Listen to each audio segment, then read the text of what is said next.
बंधू भगिनींनो, आज मी थोडं ब्रह्मचिंतनच करणार आहे. कारण आपली भूमी ही अध्यात्मनिष्ठांची भूमी आहे. अन्य कुठल्याही राष्ट्राशी तुलना करता भारतामध्ये जेवढा परमार्थ विचार झाला आहे, अध्यात्म विचार झाला आहे, तेवढा कुठेही झाला नाही.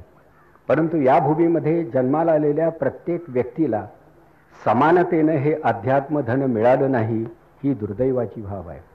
केवळ या भूमीचा पुत्र आणि सुकन्या म्हणून जी माणसं वावरत असतील त्यांना हे भूमीचं पारंपरिक धन हे सहजतेनं प्राप्त व्हायला हवं. पण माणसं एकमेकाच्या मार्गात काही अडथळे निर्माण करतात.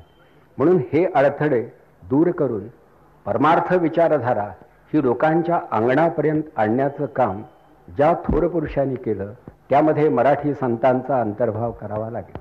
पण आता या संतांनाही आपण विसरलो तरी क्षणभर आपण स्वतःचा विचार करू शकतो की आपण जगात आहोत, आपण कोणीतरी आहोत आणि आपल्या अवतीभोवती विस्तारलेलं जग आहे. त्या व्यक्ती आणि जग, पिंड आणि ब्रह्मांड यांचा नेमका संबंध कोणता याचं चिंतन हे अध्यात्मनिष्ठ करतात. बाहेर ब्रह्मांडात जे आहे तेच पिंडात आहे. ज्याला पिंडाचं ज्ञान होईल त्याला ब्रह्मांडाचं आकलन झाल्याशिवाय राहणार नाही. म्हणून आत्मबोधाच्या वाटेनं प्रथम जावं आणि मग विश्वाचा बोध घडवून घ्यावा, हा अनुक्रम त्या लोकांनी ठरवलेला.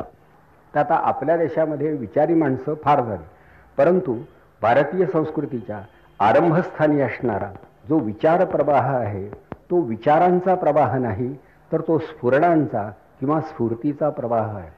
अत्यंत उत्कटतेनं या जीवनाचा अनुभव घेत असताना माणसांच्या मुखातून बाहेर पडलेले जे सहज स्फूर्त उद्गार होते त्यांनाच पुढं उपनिषदांचं रूप प्राप्त झालं. आणि या उपनिषदांचं सार हे भगवद्गीतेमध्ये सामावलं आहे असं म्हणतात.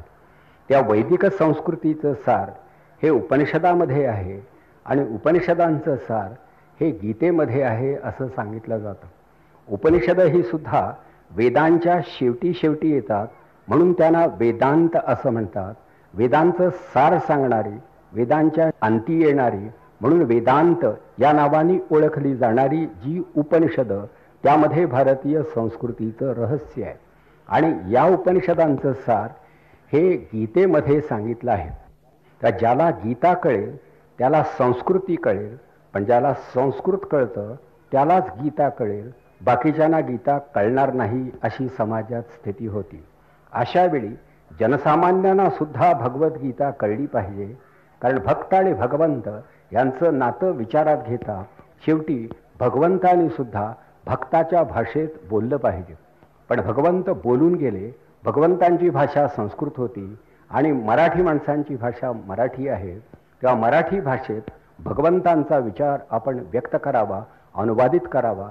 असा विचार ज्याच्या मनात आला किंवा ज्याला ही स्फूर्ती झाली त्या थोर पुरुषाच्या जीवनाचा आपण वेध घेण्याचा प्रयत्न करायचा आहे.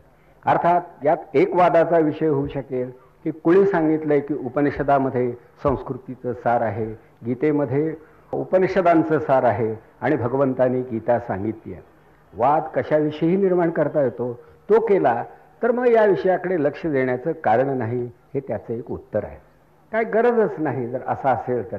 आणि संदेहानच प्रारंभ केला तर मग अभ्यासाला आरंभ होत नाही, मोठी अडचण. म्हणून साधारण ज्ञात असणारं स्थूल चित्र हे असं आहे. पण आता त्या काळी तरी ती माणसं उत्स्फूर्तपणे जगाविषयी काही उद्गार काढत होती. ती का? तर ती आरोग्य संपन्न होती. त्यांच्या गरजांची पूर्तता त्यावेळी होत होती. दूध दुभत्याचा सुकाळ होता, वातावरणात प्रदूषण नव्हतं, माणसं निसर्गाच्या सहवासात होती, आरोग्य संपन्न जीवन जगणारे लोक सूर्योदय आणि सूर्यास्त पाहत होते. त्यामुळं गायत्रीचं स्फुरण हे त्यांना होऊ शकलं. ब्रह्मचिंतन करण्याची बुद्धी त्यांना झाली. आता बेकरी पुढे रांगेत उभा राहून पाव खरेदी करणाऱ्या लोकांना ब्रह्मांडाचा विचार करण्याची बुद्धी होण्याची शक्यता नाही.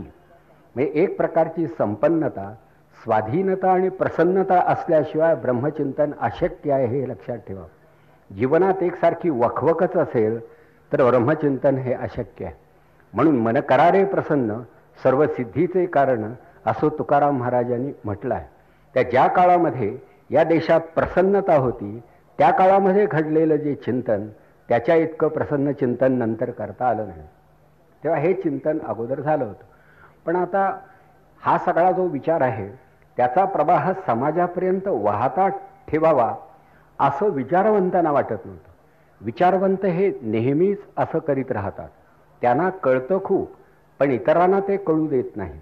ते आपणाला कळलेलं आपल्याजवळ ठेवायचं आणि इतरांचं न कळते पण आणि नाकर्ते पण तसंच राहील अशी व्यवस्था करायची. ही पंडितांची बुद्धी ही तमोगुण व्याप्त असते असं खूप वेळा वाटतं. त्या या पार्श्वभूमीवरती मराठी संतांचा विचार हा केला पाहिजे की हे शेवटी संत आले कुठून, हे संत झाले कसे. संत हे तत्वज्ञाहून भिन्न होते, विधिशास्त्रज्ञाहून भिन्न होते. हेमाडपंतासारखे विधिशास्त्रज्ञ कोणत्या प्रसंगी कसं वागावं आणि कोणता विधी करावा ते सांगत होते की विवाह विधी हा असा आहे, हे ठरलं आहे. हे झाले विधिशास्त्रज्ञ. या जगाच्या मागे असणारं मूलतत्व कोणतं याचं चिंतन करणारे की आहे हे अवतीभोवती दिसतं आहे ते सारं इदम आहे, त्याच्या पलीकडं तत् आहे, त्या तत्वाचे जे ज्ञान ते तत्वज्ञान, त्याचा अभ्यास करणारे ते तत्वज्ञ झाले. परंतु सदाचरण हाच मुक्तीचा आणि परमेश्वर प्राप्तीचा मार्ग आहे. म्हणून अंतरी निर्मळ असणं आणि वाचेनं रसाळ असणं हाच भक्तीचा आणि मुक्तीचा मार्ग आहे असं ज्यांनी सांगितलं आणि आचरणाला ज्यांनी प्राधान्य दिलं ते संत झाले. त्या संतांचं मोठेपण हे त्यांच्या वर्तनात होतं, त्यांच्या आचरणात होतं, त्यांच्या निर्मळपणात होतं. विद्वत्तेचा दिमाग आणि पांडित्याचा डौल त्यांना माहीत नव्हता आणि मान्यही नव्हता. तर अशा प्रकृतीची माणसं संत झाली. तर ज्ञानेश्वर माऊलींविषयी आता जी माहिती उपलब्ध आहे की सगळ्यांना सगळी माहिती आहे, परंतु त्यातल्या काही गोष्टींचा पुरेसा विचार झाला नाही. ज्ञानेश्वरीमध्ये जागोजाग विद्वत्ता पांडित्य यांचं दर्शन घडतं. मग आता ही विद्वत्ता आणि हे पांडित्य कुठून आलं असेल. ज्ञानेश्वरांचं वयोमान पाहू जाता एवढी विद्या संपादन करणं हे इतकं सहज प्राप्य सहज सुलभ नव्हतं.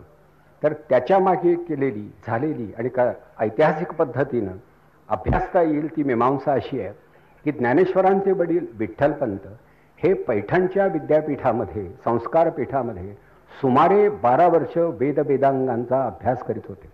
हे विठ्ठलपंत हे संस्कृतमध्ये निपुण होते, निष्णात होते. षडदर्शनांचा त्यांनी अभ्यास केला होता, 4 वेद त्यांनी अभ्यासले होते. पैठणला ते तितका काळ राहिले होते आणि पूर्वीचं पैठण हे नाशिक प्रमाणच या देशामधले एक विख्यात संस्कारपीठ किंवा विद्यापीठ मानलं जात होतं. म्हणून विद्याध्ययन करणारे सगळे विचारवंत हे त्या रोखानं जात होते. मग त्या काळी उपलब्ध असलेल्या ग्रंथांचा अभ्यास करणं, धांडोळा घेणं, त्या ग्रंथांची मूळ भाषा आणि त्यांचं व्याकरण अभ्यासणं, तिची व्युत्पत्ती आणि शब्दघटना अभ्यासणं हे काम पैठणला होत होतं. त्या पैठणमध्ये त्यांचे वडील राहिले होते. वडिलांच्या वृत्तीमध्ये उपरती होती, विरक्ती होती, आसक्ती नव्हती, अध्ययनशीलता होती. असा वडिलांचा पिंड हा घडत गेला.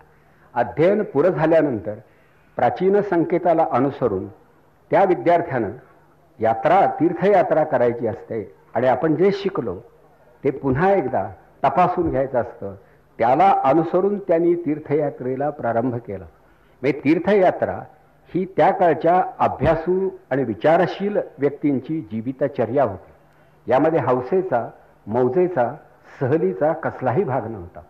तर देश पाहावा, समाज पाहावा आणि पुन्हा आपणाला जे काही प्राप्त झालेलं ज्ञान आहे ते इतरांना द्यावं म्हणून विठ्ठलपंतांनी तीर्थयात्रा केली. आणि या तीर्थयात्रेच्या निमित्तानं फिरत फिरत जेव्हा ते आळंदीला आले तेव्हा त्यांच्या व्यक्तिमत्वाकडं पाहून प्रभावित झालेल्या त्यांच्या सासऱ्यांनी आपल्या सुकन्येचं दान त्यांना दिलं. लग्नाचा आग्रह धरला. तिथे ते विवाहबद्ध झाले, पण पत्नीला तिथे सोडून पुढे ते यात्रेला निघून गेले. म्हणजे त्यांची यात्रा बराच काळ तशी चालत होती. इकडे लग्न झालं होतं, यात्रा चालू होती, यात्रा पुरी झाली आणि आपल्या जन्मग्रामी ते आले. पत्नी तिच्या गावीच होती. तर अशी ही यात्रा साधारण पुरी झाली. पुढं मग अर्थात पुन्हा पत्नीचा त्यांनी स्वीकार केला, काही काळ बरोबर संसार केला आणि पुन्हा त्यांची विरक्ती ही अशी त्यांना एक दिशा दाखवू लागली, उपरती आली. ज्या माणसांचं मन पूर्णतया संसारात नसतं अशी माणसं जेव्हा संसारामध्ये पडतात तेव्हा ती दोलायमान दशेमध्ये संसार करतात. अशी काही माणसं असतात. काही लोक संसार का टाळतात? फार खर्च येतो, फार वस्तू लागतात. एकटा असल्यावर कसं गंमत असते, एकट्याचा पगार वाटेल तसा उधळता येतो. बायको मुलं बाळं झाली मग सगळा पगार त्यांच्यावर जातो आणि आपण निष्कांचन राहतो. त्यापेक्षा एकटं राहणं चांगलं. हा विचारसुद्धा चांगला आहे, जमेल त्यांनी तो आचरणात आणावा या मताचा मी आहे. कारण शेवटी मुलं बाळं असणं आणि त्यांच्याकडे दुर्लक्ष करणं हे काही शहाणपणाचं लक्षण नव्हे. नाही झेपत जमत सोडून द्यावं हे चांगलं.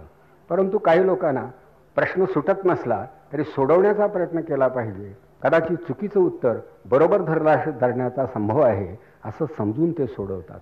तेव्हा ज्ञानेश्वरांच्या वडिलांनी काही एका प्रश्नाचं उत्तर देण्याचा प्रयत्न केला, मनातून रुखरुख होती, काही काळ संसार केला आणि एकदम पुन्हा ते संसारातून बाजूला झाले. संसारातून जेव्हा बाजूला झाले तेव्हा त्यांना अपत्यप्राप्ती झाली नव्हती, मुलं बाळं नव्हती, फक्त पत्नी होती. हा बाजूला झाल्यानंतर पुन्हा उत्तरेच्या रोखानं चालत राहिले. काशीला कुठल्या तरी आश्रमात गेले.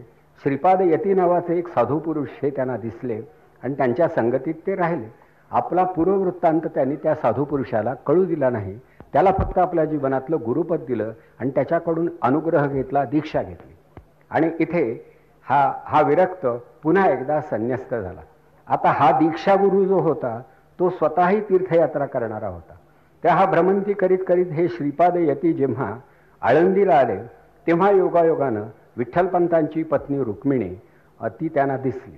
त्यांनी सहज चौकशी केली की पिंपळाला मनोभावे प्रदक्षिणा घालणारी, अत्यंत तेजस्वी आणि नित्यानं येणारी ही युवती आहे तरी कोण? कुतूहल बुद्धीनं या वृद्ध यतीनं चौकशी केली. तेव्हा त्यांना वृत्तांत कळला की हिचा नवरा अगदी ऐन तारुण्यामध्ये हिला सोडून परमेश्वराच्या शोधार्थ चालता झाला आहे. मग अधिक माहिती मिळवल्यानंतर आणि खाणाखुणा विचारात घेतल्यानंतर श्रीपाद यतीने हे जाणलं की आपल्याकडे येऊन अनुग्रह घेणारा हा विठ्ठलपंत नावाचा गोसावी झालेला जो युवक आहे तो मराठी युवक आहे आणि तोच या बाईचा नवरा, या मुलीचा नवरा आहे. हे त्यांच्या लक्षात आलं. मग आता हेही आपणाला माहिती आहे. यापुढे काय घडलं तर शेवटी परत जेव्हा हे मुनी आपल्या आश्रमात गेले तेव्हा त्यांनी विठ्ठलपंताला जवळ घेऊन जरा विश्वासात घेऊन त्यांना विचारलं की बाळ, तुझं लग्न झालं आहे आणि हे तू मला सांगितलं नाहीस, पण लग्न झालं हे खरं ना? विठ्ठलपंतांनी ते कबूल केलं. मग तू का सांगितलं नाहीस? तर मला तुमच्याजवळ राहून परमार्थ साधना करायची होती, परत हा संसाराचा पाश नको होता आणि म्हणून मी आपणाला हे सांगितलं नाही.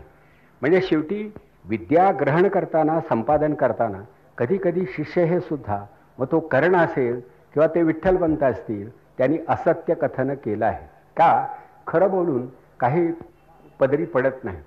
मग पुढे गुरुनी त्यांना सांगितलं की खरं जर म्हणशील तर लग्न केल्यानंतर अपत्यप्राप्तीपूर्वी लगेच संन्यास घेणं हे विधिशास्त्राला सोडू नये आणि म्हणून जो विधिपूर्वक संन्यास नाही त्याचा त्याग करतानाही अडचण नाही, तेव्हा हा संन्यास तुझ्यासाठी नाही असं समज, यामध्ये कसलाही प्रमाद नाही आणि म्हणून तू परत जा आणि संसाराला प्रारंभ कर. त्याप्रमाणे ज्ञानदेवांचे वडील विठ्ठलपंत हे परत संसारामध्ये पडले.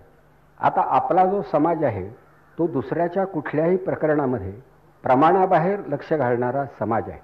आता ह्या माणसानं परत संन्यास घेतला असेल, परत संसारात प्रवेश घेतला असेल, हा त्याच्या व्यक्तिगत इच्छेचा भाग आहे. इतरांनी त्यामध्ये लक्ष घालण्याचं काय कारण होतं? पण लोक फार चौकस, जागृत. आपण संन्यास घेतला म्हणजे अंतिम आश्रमात म्हणजे अखेरच्या इयत्तेत प्रवेश घेतला होता. आता शेवटच्या इयत्तेतून पुन्हा खालच्या इयत्तेत उतरणं बरं दिसत नाही. तसं आपण गृहस्थाश्रमात आला आणि तेही संन्यास धर्माचा त्याग करून आला, म्हणजे सर्वश्रेष्ठ वर्णाचा त्याग करून आपण परत प्रपंचात पदार्पण केलं, तर हे एकूण धर्माचरणाला आणि समाज परंपरेला सोडून आहे. आणि म्हणून समाजाने राग व्यक्त केला की आम्हाला हे मान्य नाही. आपण भाग्यवान आहोत, सध्या लोकशाही आहे, आपण समाजाला या बाबतीत विचारणार नाही आणि समाजसुद्धा व्यक्तिगत जीवनात ढवळाढवळ न करण्या इतपत शहाणा होण्याच्या बेतात आहे. झालाच आहे असा आग्रह धरत नाही, परंतु त्यावेळी तो तसा नव्हता, आग्रही होता. आणि त्याचं म्हणणं असं की संन्याशानं पुन्हा प्रपंच करायचा नाही. अरे पण त्याला वाटत असेल तर काय हरकत आहे? म्हणजे प्रपंच कोणी आणि कसा करावा हे सांगण्याचं काम ज्या काळात समाज करीत होता आणि आपले आग्रह व्यक्तीवर लादत होता, त्यावेळी या समाजात एक प्रकारची गुलामगिरी होती. म्हणजे इंग्रजांनी केलेलं राज्य हे निघून गेलं, पण आंधळ्या परंपरांनी केलेलं राज्य या देशातून चालतं व्हायला फार फार काळ लागला.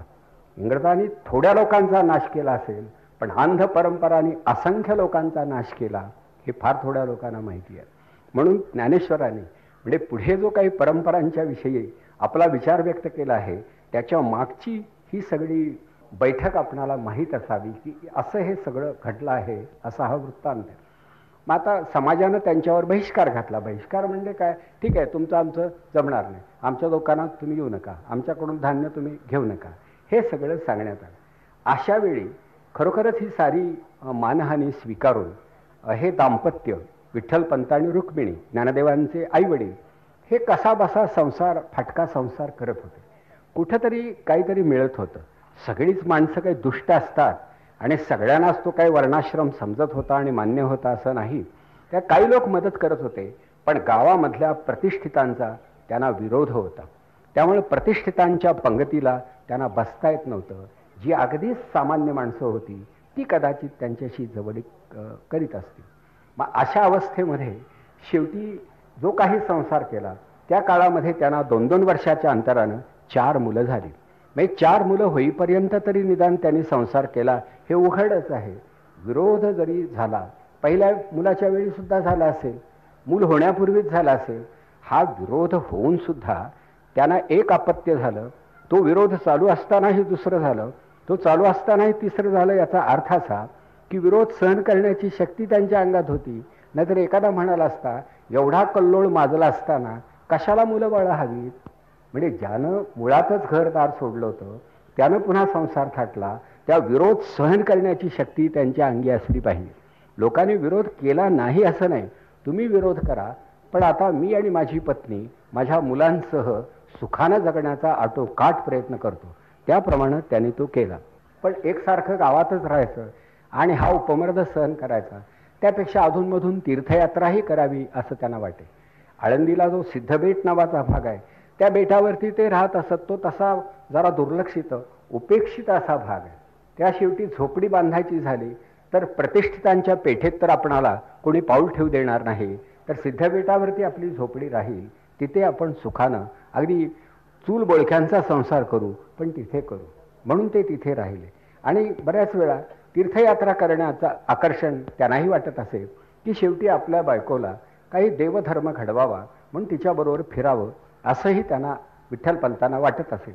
आणि म्हणून काही वेळा तीर्थयात्रा आपल्या मुलांबरोबर त्यांनी केलेली आहे. तेव्हा त्र्यंबकेश्वरला जेव्हा ते गेले आणि तिथं असणारा ब्रह्मगिरी नावाचा जो डोंगर आहे त्याला प्रदक्षिणा घालणं हा एक साधनेचा भाग मानला जातो. चालत असताना माणसाच्या मनात चांगले विचार येतात, म्हणून तर पंढरीची वारी पायी पायी करायची असते. गाडीनं जे जातात ते वारकरी नसतात, त्यांना फक्त गाडी वारकऱ्यांना दाखवायची असते आणि पांडुरंगाकडे दुर्लक्ष करायचं असतं. पांडुरंग हा विटेवरती उभा असतो, ज्याच्या पायामध्ये स्थिती आणि गती या दोन्ही गोष्टी स्थिरावलेल्या आहेत, तो पांडुरंग उभाच आहे. त्याला या गोष्टीची गरज नसते. तेव्हा ही शेवटी मंडळी ब्रह्मगिरीची प्रदक्षिणा करत होते. तर एक उंच डोंगर, कडेला अरण्य आणि प्रदक्षिणा चाललेली. आता प्रदक्षिणेचा फायदा तरी काय, कोणाला सर्व्हिस करायची नव्हती. भुकेपुरता अन्न कुठेतरी मिळत होतं. आपल्या देशात खरं तेवढी दानत होती की दुपारची वेळ आहे, जेवणाची वेळ आहे, पाहुणे माणसं दिसत आहेत, आपल्या घरी 2 भाकरी आहेत, एक त्यांना देऊया, घोंगडीवर बसूया असं म्हणणारी माणसं अजून आहेत. मग हे जर खरं असेल तर त्या काळी नसतील असं कसं मानायचं. म्हणून ही प्रदक्षिणा सुरू झाली. आणि यावेळी घडलेली एक सत्यकथा अशी की जसं विवेकानंदांच्या समोरून एक वाघ आला तसं या मंडळींना एक वाघ दिसला आणि तो हुंगत हुंगत हुंगत जवळ येऊ लागला. त्याबरोबर हे सगळे भ्याले, कारण शेवटी हा वाघच आहे. तेव्हा वाघाशी सामना वेळा कोयता हा भागच नव्हता. तेव्हा हे सगळे पांगले आणि दिसेल त्या वाटेनं धावले. तर त्यावेळी निवृत्तीनाथ हे तसे सगळ्यात मोठे वयाने ते जवळच्या एका गुंफेमध्ये, गुहेमध्ये, गळीमध्ये काय निवाऱ्याची जागा असेल तिथे शिरले. आणि तिथे आत गेल्यानंतर त्यांच्या लक्षात आलं की कोणीतरी एक साधू पुरुष हा ध्यानमग्न स्थितीमध्ये बसलेला आहे. हे होते गहिनीनाथ. त्या निवृत्तीनाथ हे नाथ होण्यापूर्वी ते प्रथम निवृत्तीच होते. ते त्या साधूजवळ गेले, आश्रयासाठी गेले. भीतीनं ते धास्तावले होते आणि त्यांनी आपलं डोकं त्या साधूच्या मांडीवरती टेकवलं. आता इथे त्या साधुत्वाचा स्पर्श या मस्तकाला झाला.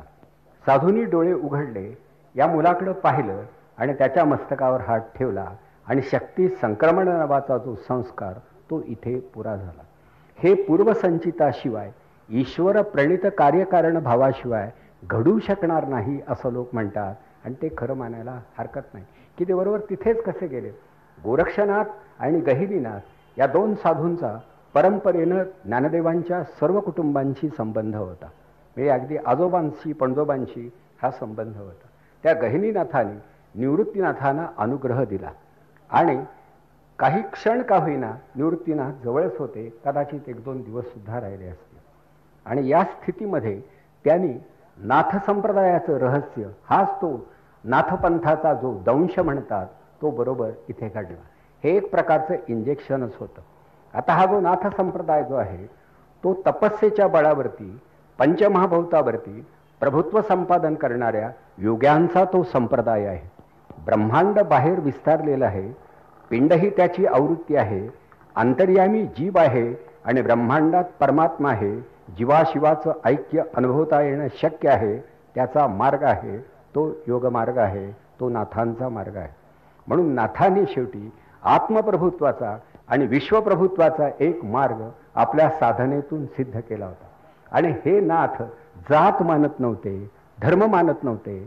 त्यांचा हा संप्रदाय हा मुक्त संप्रदाय होता. सोवळं ओवळं हा प्रकार नाथांच्या बाबतीत नव्हता. मग ते सगळे नवनाथ असोत किंवा त्यानंतरचे नाथ असोत, असे मुक्त विहार करणारे, अनिर्बंध जीवन जगणारे, पण तरीसुद्धा अत्यंत संयमी, विरक्त आणि कडवे पारमार्थिक होते. तर या एका नाथाने, निवृत्तीनाथांना शेवटी आपल्या विचाराचं किंवा साधनेचं रहस्य समजावून दिलं आणि बाळ, तुझ्या आयुष्यात तू ही साधना कर असं निवृत्तीनाथांना सांगितलं. इतकंच नव्हे तर उरलेल्या भावंडांचा गुरु तू हो आणि हे शक्ती संक्रमण तू कर. हा प्रवाह असाच पुढे चालू दे. म्हणजे ज्ञानेश्वरांच्या जीवनामध्ये हा नाथ संप्रदाय हा आला, तो या मार्गाने आला. वडिलांची विद्या ही पैठण विद्यापीठामध्ये आत्मसात केलेली विद्या वडिलांच्या मुखातून त्यांच्यापर्यंत आली, सहवासातून त्यांच्यापर्यंत आली. नाथांची योगविद्या ही या स्पर्शातून, मार्गदर्शनातून त्यांच्यापर्यंत आली. म्हणजे ज्ञानदेवांच्या समृद्ध व्यक्तिमत्वाच्या मागे असणारे विविध प्रवाह कोणते हे तरी आपणाला कळले पाहिजेत, म्हणून मी आपणाला हे सांगतो. तर हा एक अनुभवाचा भाग झाला. मग पुढे अर्थात ती प्रदक्षिणा सुरू झाली. हे सगळे एकमेकांना भेटले आणि निवृत्तीनाथ एकदम गंभीर झाल्याचं ज्ञानेश्वरांच्या लक्षात आलं की दादाच्या स्वभावामध्ये फरक पडला आहे. त्याच्या डोळ्यामध्ये वेगळं तेज आलं आहे, अलक्ष निरंजन तो न्याहाळतो आहे. आता तो पक्षातला नाही, तो लक्षातला नाही, तो अलक्षाचा उपासक झाला आहे. आणि म्हणून मोठ्या अपेक्षेनं ते आपल्या वडील बंधूंकडे पाहू लागले आणि निवृत्तीनाथ ज्ञानदेवांना समजावून देऊ लागले की बाबा रे, शेवटी हे जीवनाचं रहस्य आता मला कळलं आहे, तुला मी समजावून देतो आहे. मग आता ही सगळी यात्रा ही पुरी झालेली आहे, भावंडांना चांगली जाण येत चालली आहे आणि मग पुन्हा परत ही मंडळी आळंदीला गेलेली आहे. मुलं थोडी मोठी झाली आहेत. आता उपनयन संस्कार केला पाहिजे. शेवटी जग रहाटी काही कोणाला सोडता येत नाही. ब्राह्मणाची मुलं आहेत ही, त्या मुंजही झाली पाहिजे. पण आता मुंज करण्यासाठी समाजाची मान्यता मिळाली पाहिजे. म्हणून ज्ञानदेवांच्या वडिलांनी देवा ब्राह्मणांना साकडं घातलं की आमची मुलं ही पदरामध्ये घ्या, हा बहिष्कार मागे घ्या आणि मुलांची मुंज आम्हाला करू द्या. त्यावेळी त्यांना सांगण्यात आलं की कुठल्याही प्रकारचा धर्मसंस्कार या मुलांच्यावर होऊ शकणार नाही. याचं कारण असं की ही संन्याशाची मुलं आहेत, म्हणजे आचार भ्रष्ट व्यक्तीला झालेली ही मुलं आहेत. यांना पुढं मुलं होता कामा नयेत. म्हणून उपनयनाचं पहिलं दारच बंद करण्यात येईल. विवाहाचा दरवाजा कधीही उघडला जाणार नाही. याच प्रकारचं कठोर जीवन त्यांना जगावं लागेल हे सांगण्यात आलं. आता हल्ली मुंजच कोणी करत नाही आणि केली तरी कोणाला विचारत नाही. ब्राह्मण नसला तरी अडत नाही अशी परिस्थिती आहे आणि चांगली गोष्ट आहे. तुम्हाला सांगतो, उगीच मुळात त्यांनाही बेताचं समजतं. त्यांची वाट बघण्यात एवढा वेळ घालवण्याऐवजी आपली लग्न आता माणसं परस्पर उरकून घ्यायला लागली. काहीतरी रजिस्टर करतात, हे स्थित्यंतर अटळ आहेत. पण त्यावेळी ते जमत नव्हतं ना. मग सांगितलं हे शक्य ना, मग यावर उपाय काय?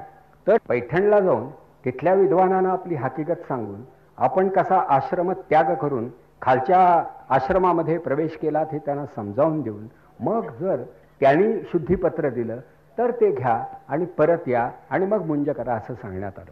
मग आता हे मिळण्याची शक्यता किती होती हा मोठा प्रश्न. बरं, दुसरं असं वडिलांनी आणि आईनी सांगितलं की बुवा आम्हाला आई वडील या नात्यानं आम्ही चुकलो, आम्हाला एखादं प्रायश्चित्त सांगा, या मुलांचा काय दोष आहे? तर या सगळ्या देवा ब्राह्मणांनी सांगितलं की देहांत प्रायश्चित्त, दुसरं कुठलंही प्रायश्चित्त नाही. तुम्ही देहत्याग करणं, थोडक्यात म्हणजे तुम्ही मरणं ही एकच शिक्षा आहे. मरण ही एकच शिक्षा आहे. आता हायकोर्ट, सुप्रीम कोर्ट यांच्या जगामध्ये एखाद्या माणसाला मरणप्रवृत्त करणं हा गुन्हा म्हणून नोंदवला जाईल, इतका हा देश मुक्त झाला आहे, ही आनंदाची गोष्ट आहे. पण ज्ञानेश्वरांच्या वडिलांना मरणाची सजा फरमावण्या इतपत समाज आंधळा होता, याकडेही दुर्लक्ष करता येणार नाही. बरं, तेही बिचारे भाबडे, त्यांना ते मानावं लागलं की शेवटी ठीक आहे, आम्ही प्रायश्चित्त घेतल्यानंतर, देहत्याग केल्यानंतर मग आमच्या मुलांचे हाल होणार नाहीत असं त्यांना वाटलं आणि मुलं सुखी व्हावी म्हणून प्रयागला जाऊन शेवटी त्यांनी आत्माहुती दिली, त्या संगमामध्ये उडी घेतली आणि देहत्याग केला असं म्हणतात. आता ते बघायला कोणी नव्हतं, त्यावेळी व्हिडिओ शूटिंग काही झालं नाही, त्यामुळे प्रत्यक्षात काय घडलं हे कळायला मार्ग नाही. पण ते गेले हे मात्र नक्की आहे. म्हणजे त्यांना शेवटी मुलं वाऱ्यावर सोडावी लागली. का? तर समाजाच्या अविचाराचे वारे इतक्या जोरात वाहत होते की त्या वाऱ्यावरच पोरं सोडणं आवश्यक होतं. त्याप्रमाणे ती मुलं सोडून ते चालते झाले, त्यांनी जगच सोडलं. मग आता उरली ही मुलं. या मुलांनी काय करायचं? विशेषतः गहिनीनाथांच्या स्पर्शानं मुक्त झालेल्या निवृत्तीनाथांना कशाची गरज भासत नव्हती. आहे असेच ब्रह्मचिंतन करू. परंतु ज्ञानेश्वरांना असं वाटत असे की शेवटी समाजाच्या चालीरीती सांभाळून आपलं स्थान आपणाला जर निश्चित करता आलं तर किती बरं होईल. आपण मागूया ना शुद्धीपत्र, बिघडलं कुठे?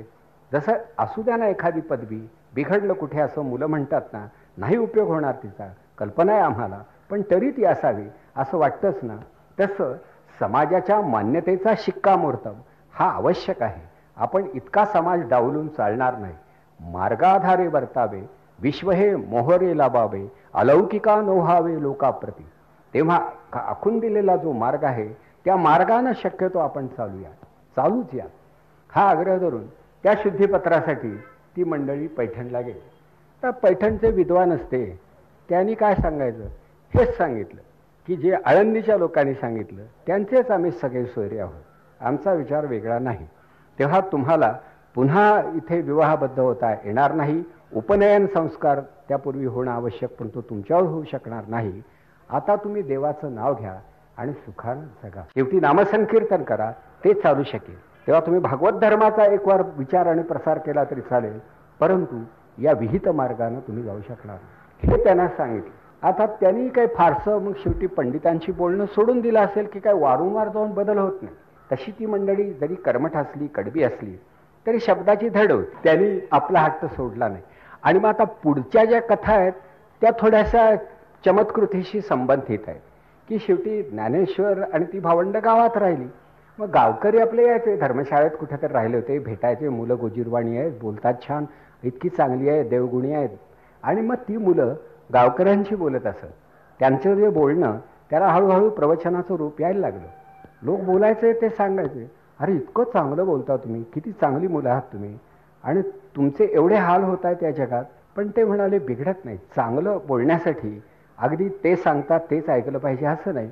आणि मग पुढचा की शेवटी परमेश्वर हा विश्वामध्ये आहे, तोच माणसामध्ये आहे, तो प्रत्येकात आहे. माणसात तसा तत्वतः भेद नाही. समाजानं आपल्या सोयीसाठी माणसांचे गट पाडले असले तरी मुळात सगळी माणसं सारखी आहेत आणि ती दिव्यत्वाची धारक आहेत, हे ते सांगू लागले. मग पुढे अर्थात काही कुठला तरी एक रेडा होता, त्याच्या पाठीवर ज्ञानेश्वरांनी हात ठेवला, मग त्याच्या मुखातून वेद बाहेर पडले, हे सांगितलं जातं. पण त्याला फारसं महत्त्व द्यावं असं मला वाटत नाही. कारण स्पर्शानं रेडा बदलता येणं जर शक्य असेल तर मग विद्वानही बदलायला तत्वतः तशी काही हरकत नव्हती. पण या गोष्टीचा तपशील काही कळू शकत नाही. त्यामुळे तिथे फार घोटाळ्यात राहण्याचं कारण नाही. पण पुढे मात्र शेवटी त्यांच्या व्यक्तिमत्वामुळं, त्यांच्या प्रवचनामुळं, लोकजीवनावर पैठणच्या पंचक्रोशीत पडलेल्या त्यांच्या प्रभावामुळं कदाचित ब्राह्मणांची वृत्ती बदलली असेल आणि त्यांना शुद्धीपत्र दिलं. त्या शुद्धीपत्र मागायला जाणं, शुद्धीपत्र नाकारलं जाणं, कालांतरानं ते दिलं जाणं, या क्रिया घडल्या. मग त्यांना एक प्रकारचं मानसिक समाधान मिळालं की समाजात आता आपणाला एक स्थान मिळेल आणि योग्य त्या मार्गाने जाता येईल. म्हणून निर्धास्तपणे आता ही मंडळी अशी परत आळंदीला जायला निघाली. त्या अर्ध्या वाटेमध्ये कुठेतरी निवृत्तीनाथ म्हणाले की मला तर आता खरोखर असं वाटतं आहे की देहत्याग करावा, पण तरीसुद्धा हे जग सोडण्यापूर्वी आपण समाजाच्या ऋणामध्ये आहोत. तेव्हा ज्या समाजानं आपणाला सांभाळलं, ज्या खेडूतांनी आपल्यावर प्रेम केलं, आपली विचारपूस केली, आपणाला अन्न दिलं, पाणी दिलं, पंडितांनी हेटाळणी केली तरीसुद्धा ज्यांनी आपणाला आपलं मानलं त्यांना आपण काय दिलं, शेवटी त्यांच्याही आपण ऋणामध्ये आहोत. तेव्हा ज्ञानदेवा शेवटी भगवंतांचा सांगावा विचार, ती गीता ही या भाबड्या लोकांना समजावून देण्याचं काम त्यांच्या भाषेतून तू करावंस असं मला वाटतं. तर निवृत्तीनाथांचं देवपण हे ज्ञानदेवांच्या लक्षात आलं होतं आणि म्हणून निवृत्तीनाथ हे त्यांचे केवळ बंधू राहिले नव्हते, ते त्यांचे गुरु झाले होते, ते त्यांचे देव होते. आणि म्हणून देवच सांगतो आहे तर आपण ऐकलं पाहिजे. म्हणून शेवटी नेवासे या गावी ही भावंड काही काळ राहिली आणि तिथे त्यांनी भावार्थ दीपिकेचा हा प्रपंच केला. आता नेवासे गाव आजही तुम्ही पाहिलं तर तसं लहान गाव आहे. ते मोहिनी राजाचं मंदिर, म्हणजे 2 नेवासे आहेत पण ती अशी जोडलेली आहेत, मधून एक नदी वाहते. तर मोहिनी राजाचं जे मंदिर, तिथे ज्ञानदेव रोज लोकांना उद्देशून काही बोलत. सायंकाळी लोक यायचे, शेतीवाडी कामं सगळी झाली म्हणजे मग ज्ञानोबांनी बोलायचं, लोकांनी ऐकायचं. तर हे ऐकत असताना लोक प्रभावित होऊ लागले आणि मग ज्ञानेश्वरांना वाटू लागलं की यांची समज चांगली आहे, यांना भगवद्गीता आपण समजावून देऊ शकू. त्या ज्ञानेश्वर रोज एखाद्या अध्यायावर विवेचन करीत, कदाचित एक अध्याय 2 दिवस 3 दिवसही चालला असेल, पण हे अध्याय घेऊन त्याचं विवेचन त्यांनी सुरू केलं. त्या उतरून घेण्याचं काम सच्चिदानंद बाबा या नावाच्या एका वारकऱ्यानं केलं. आता असं म्हणतात की हे सच्चिदानंद बाबा हे सुद्धा ताटीवरतीच बांधलेले होते आणि अगदी मृत्यूशय्येवर नव्हे, मृतप्राय झालेच होते. ज्ञानदेवांच्या आणि निवृत्तीनाथांच्या अगदी निसरत्या स्पर्शानं पुन्हा ते भानावरती आले असंही सांगितलं जातं. मध्ये हे घडलं किंवा नाही हे माहीत नाही, पण सच्चिदानंद बाबांनी ज्ञानदेवांचे उद्गार टिपले हे मात्र खरं आहे. आणि म्हणून ज्ञानेश्वर बोलत होते आणि सच्चिदानंद बाबा लिहून घेत होते. आता समोर बसलेले त्यांचे श्रोते कोण होते? नेवासे गावी त्या काळात असलेला श्रोता साधारण होता. त्यात स्त्रिया होत्या आणि पुरुषही होते. म्हणजे इथे स्त्री पुरुष समानता ही आली, अवघी भूते साम्या आली की स्त्री पुरुष आणि खेड्यातल्या स्त्रिया, डोळ्यावरून पदर घेणाऱ्या, टपोर कुंकू लावणाऱ्या, ढिगभर बांगड्या लावलेल्या, अशा त्या स्त्रिया होत्या आणि पागोटवाले पुरुष समोर बसलेले होते. तर त्यांचा तिरस्कार न करता हा सगळा भगवंतांचा विचार, भारतीय संस्कृतीचं सार समजावून देण्याचं काम ज्ञानेश्वरांनी सुरू केलं. पण हे सगळं करण्यापूर्वी श्री गणेशाला त्यांनी वंदन केलं. मंगलाचरणापासून पसायदानापर्यंतचा हा विचारांचा प्रवास आहे. तर त्यामध्ये गणपतीला ते म्हणत आहेत की हे देवा, ओम नमोजी आद्या, तू ओंकार स्वरूप आहेस, तू आद्य आहेस, तू वेद प्रतिपाद्य आहेस, तू स्वसंवेद्य आहेस, तू आत्मस्वरूप आहेस वगैरे हे सगळं विवरण आहे. आम्ही तुझं वर्णन करतो पण आम्हाला तू कळलास असं नव्हे. तुझा तू स्वतःला जाणू शकतोस, तू स्वसंवेद्य आहेस, पण आमच्या भक्तीच्या बळावर आम्ही तुझं गुणगान करतो. म्हणून गणेशाचं स्तवन आणि त्याचं वर्णन केलं आहे. आणि या गणेशाचा षड्दर्शनाशी, वेदांगांशी कसा संबंध आहे हे दाखवण्यासाठी वेगवेगळ्या अवयवांना वेगवेगळ्या उपमा दिलेल्या आहेत की तो तुटलेला अर्धा दात जो आहे तो बुद्धदर्शनासारखा आहे वगैरे. म्हणजे ते रूपक पाहिल्यानंतर ज्ञानेश्वरांचं वाचन किती होतं हे लक्षात येतं. म्हणजे जवळजवळ सर्व दर्शनांचा उल्लेख त्या गणेश वर्णनामध्ये आहे, गणेश स्तवनामध्ये. मग हे लोकांना कळत होतं, हे खरं नवल आहे. आणि मग पुढे एक एक उभी घेऊन ते विवेचन करतात. आता त्या काळी ओवी किंवा श्लोक किंवा अभंग हे शेवटी पद्यप्राय आकृती बंध हे संतांनी निवडले. कारण लक्षात ठेवायला ओवी श्लोक हे सोपे असतात. तेव्हा ज्ञानदेवांनी विवेचनाला प्रारंभ केला. हे 18 अध्याय सगळे समजावून देत होते. पण समजावून दिलं म्हणजे काय, तर वारकरी धर्माचं सार जे सांगतात की गहनता कुठे आणू नका. तुम्ही काम करून जगणारे असाल तर काम करीत राहा आणि कर्म केल्यामुळे सुद्धा मुक्ती लाभते. तुम्ही देवाचं नाव घेत असाल तर भक्तीनं सुद्धा मुक्ती लाभते, हे तुम्हाला सांगतो. तुम्ही दार्शनिक असाल, विचारवंत असाल, पंडित असाल, विद्वान असाल तर ज्ञानानं सुद्धा तुम्हाला मुक्ती लाभू शकते. तेव्हा मुक्तीचे अनेक मार्ग आहेत आणि भगवंतांचं असं आश्वासन आहे की जो ज्या रूपात माझं स्मरण करील त्या रूपात त्याला मी दर्शन देईन आणि मुक्त करेन. म्हणून कोणत्याही रूपामध्ये माणसानं परमेश्वराचं चिंतन केलं तरी त्याला परमेश्वराची प्राप्ती होते. मग तो काशी विश्वेश्वर असेल, पंढरपूरचा पांडुरंग असेल, एखाद्या गावचा बहिरोबा असेल, कुठलंही रूप देवाला चालतं. तेव्हा अमक्याच रूपात देवाची उपासना केली पाहिजे असं नाही.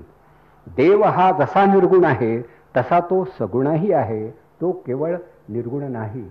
म्हणून तो निर्गुण आहेस का सगुण आहेस, शेवटी हे गोविंदा तू दोन्हीही आहेस. हेही त्यांनी समजावून दिलं. सामान्य माणसांच्या मनामध्ये जो गोंधळ होता त्याचं निराकरण झालं. आपल्याला संस्कृत येत नाही, आपण ध्यान करू शकत नाही, निर्गुणाचं आकलन आपल्याला होणार नाही, म्हणजे आपला उद्धार होणार नाही, आपल्याला मोक्षलाभ घडणार नाही, आपलं काहीच नाही, आपलं जीवन व्यर्थ आहे असं ज्या लोकांना वाटत होतं त्यांना तुमच्या भाषेत तुम्हाला प्रिय असणारं देवाचं रूप तुमचा व्यवसाय करीत करीत तुम्हाला प्राप्त होऊ शकेल. तेव्हा कशाचाही त्याग करू नका. संसारात राहा, जगात राहा, शेतीवाडी पहा, अगदी दुकान सांभाळा आणि देवाचं नाव घ्या. आणि हेच सांगताना असं म्हटलं जातं की या सगळ्याचा सारांश काय, तर हातामध्ये काम असू द्या, मुखामध्ये नाम असू द्या, मनामध्ये राम असू द्या, सर्व धर्माचं सार त्यात आहे. एवढं जमलं तरी खूप आहे. म्हणून मुद्दाम पळापळ करायला नको की काहीतरी भगवी वस्त्र घालून अरण्यात बसला आहे आणि आता अन्न कोण आणून देतो आहे त्याची वाट पाहतो आहे. उपयोग काय, असा अरण्यातला साधू तरी अन्नाशिवाय जगलाय का? म्हणजे त्याचं अन्न इतरांनी पोस्ट करायचं आणि मग याने देवाचं ध्यान करायचं, काय त्याचा उपयोग? त्याच्यापेक्षा कांदा मुळा भाजी अवघी विठाबाई माझी हे चांगलं नाही का? आम्ही नाभिक करू हजामत बारीक हे चांगलं नाही का? मडकी घडवणं हा गोरोबांचा उद्योग चांगला नाही का? कष्टानं जगा, प्रामाणिकपणानं जगा आणि देवाचं स्मरण करा. हा विचार हा आज कदाचित महत्त्वाचा वाटला नाही तरी त्या काळचा विस्कळीत महाराष्ट्र सुसंघटित आणि सुसंस्कृत करण्यासाठी तो अत्यंत उपयोगी पडलेला विचार होता, हे लक्षात ठेवा. ज्ञानदेवांच्या वास्तव्यानं पुनीत झालेल्या त्या पवित्र परिसरामध्ये लोकांना काही स्वप्न दृष्टांत घडू लागले आणि ते एकमेकांना सांगू लागले की स्वप्नात ज्ञानोबा आले होते, मागे पांडुरंग उभा होता. आता हे सांगितल्यामुळे लोकांना बरं वाटत होतं. बरं, लोकांना काही नको होतं. आपल्या देशातली माणसं इतकी चांगली आहेत, देवा मोटार नको, गाडी नको, पैसा नको, काही नको, आम्हाला फक्त तू हवास. कारण कुडीमध्ये जीव आहे तोपर्यंत आम्ही जिवंत आहोत, बाकीचं सगळं मागेच राहणार आहे. त्या आमच्या मनात तू नित्यानं वस्ती केलीस तर मिळवण्यासारखं काही उरतच नाही. तेव्हा देवा तुझ्या व्यतिरिक्त आम्हाला काहीही नको. असा भाव असणारी माणसं आज सुद्धा या जगात आहे. संख्या कमी आहे. हे जे भाबडे वारकरी जातात ना, त्यातले एक द्वितांश वारकरी तरी या भावनेनं नक्की जातात की आम्हाला दुसरं काही नकोच आहे. मूल बाळ पैसा अडका. पंढरपूरचा वारकरी हे देवाला चुकून मागत नाही, चुकून मागत नाही. पंढरपूरला जाणारे एकच भीक मागतात की तू फक्त माझ्या मनात राहा, तुझं बीण वाणी आणिकांची थोरी तरी माझी हरी जिव्हा झडो, असं तुकोबा म्हणतात. आम्हाला दुसरं काही नको.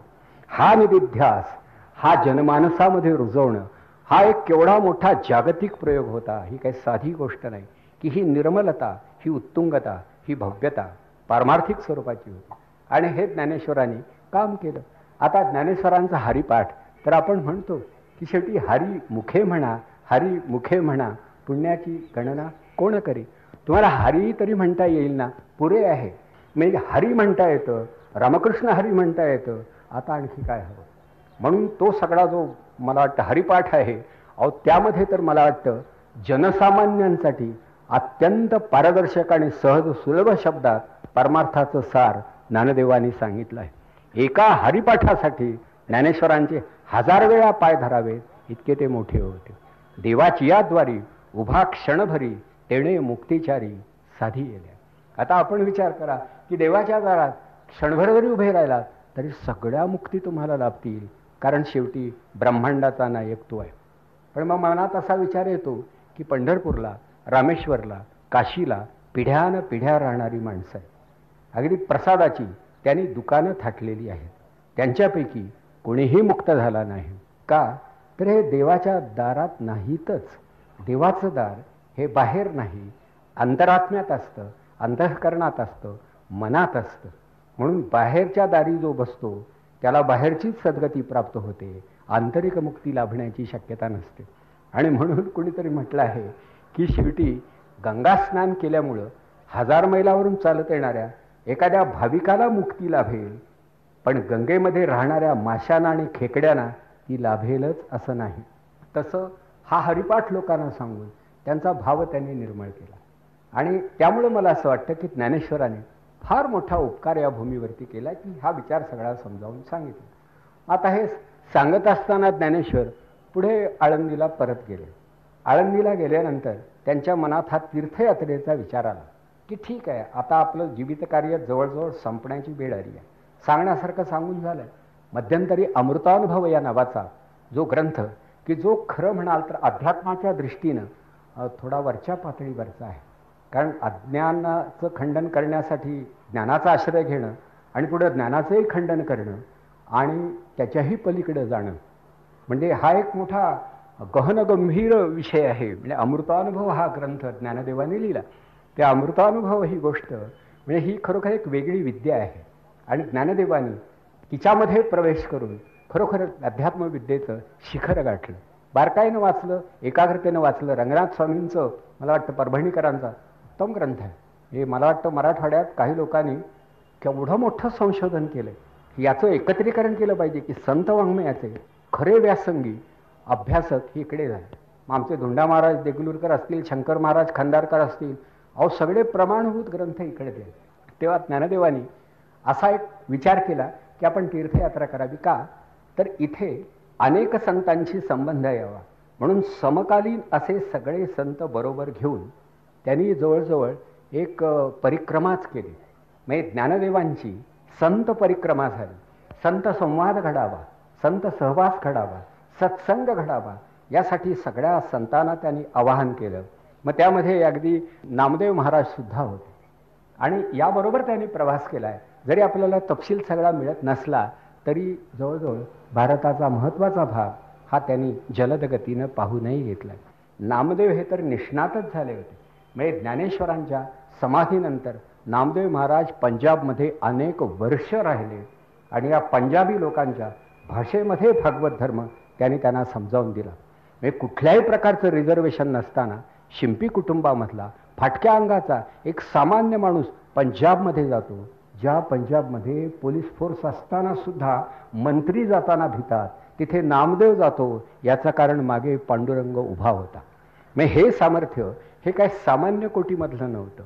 त्या ज्ञानेश्वरांना या सगळ्या संतांचा सहवास हवा होता म्हणून त्यांनी ही तीर्थयात्रा केली. त्याच्यामध्ये खूप चर्चा झाली, विचारमंथन झालं, आत्मबोध घडला. म्हणजे ही संतांची यात्रा होती.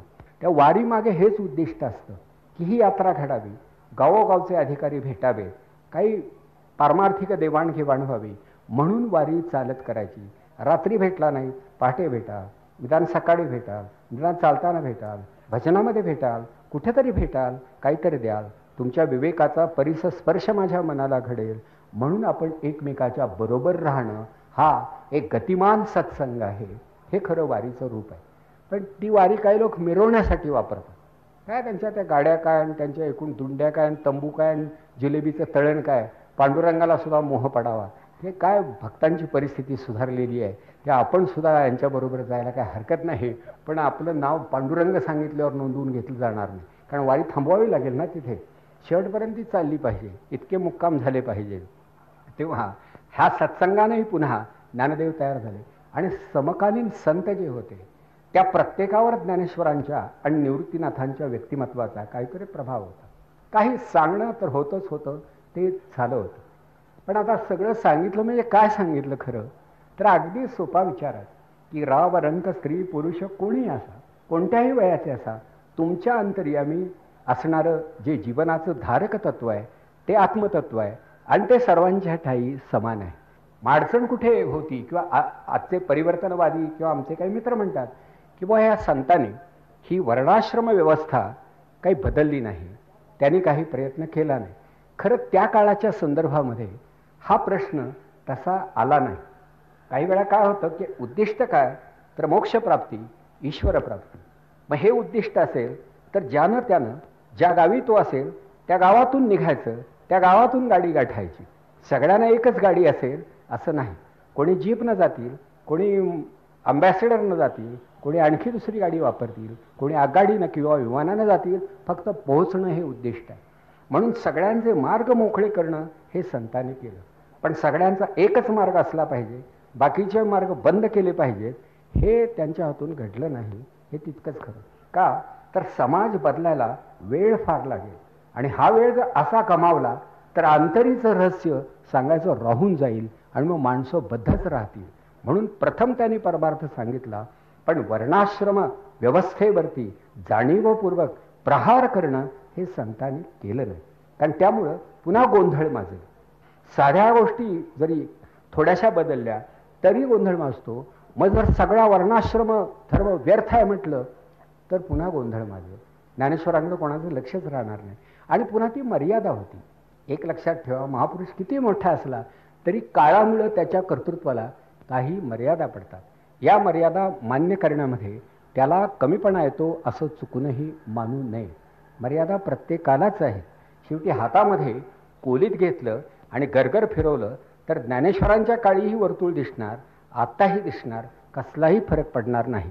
आभाळ टेकलेलं नसताना टेकल्यासारखं दिसतं, या भ्रमातून कोणीही मुक्त नाही. याला युनिव्हर्सल इल्युजन्स म्हणतात. तसं प्रत्येक समाजाची काही व्यवस्था असते आणि ती व्यवस्था ही सगळ्यांच्यावर त्या त्या काळापुरती बंधनकारक असते. तिचं समर्थन करता येत नाही. जसं नसलेलं वर्तुळ दिसणं ही गोष्ट काही तशी रास्त नाही, पण दुर्दैवानं ते दिसतं हे नाकारता येत नाही. तसं त्या त्या समाजाची बैठक उद्ध्वस्त करण्याऐवजी आहे ती बैठक तशी स्वीकारून बैठकीवरचा माणूस घडवायला सुरुवात करावी, हे चांगलं.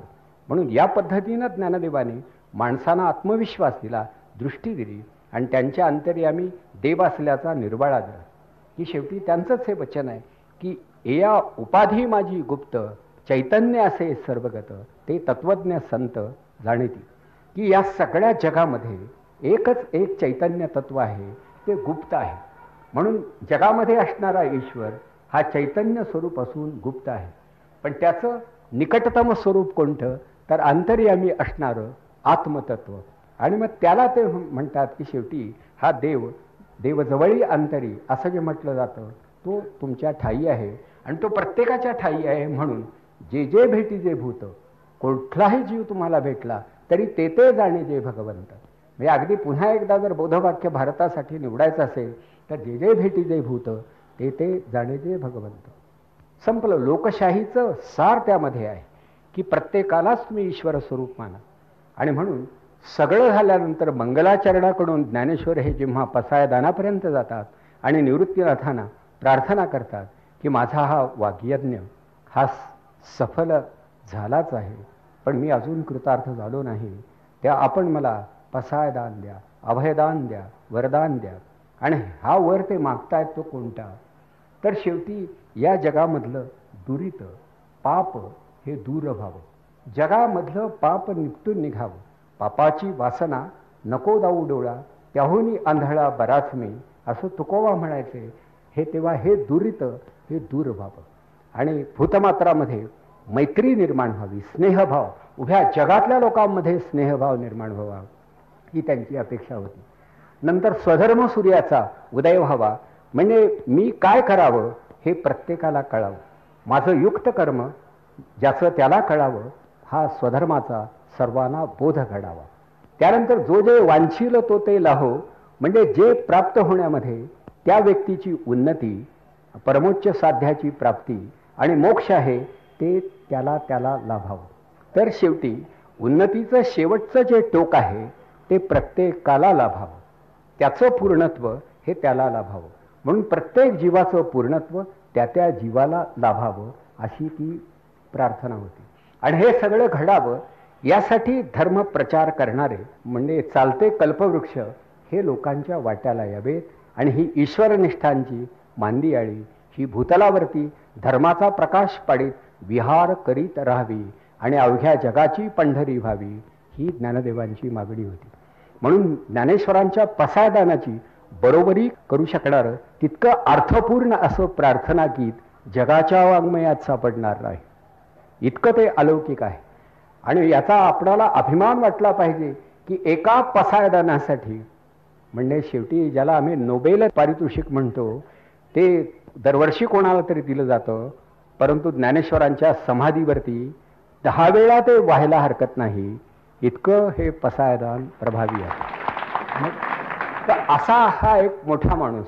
आता इतक्या सोपेपणानं मी तुम्हाला सांगतोय, मलाही जरा बरं वाटते का, तर अहो प्राध्यापक होण्याचा हाच फायदा आहे.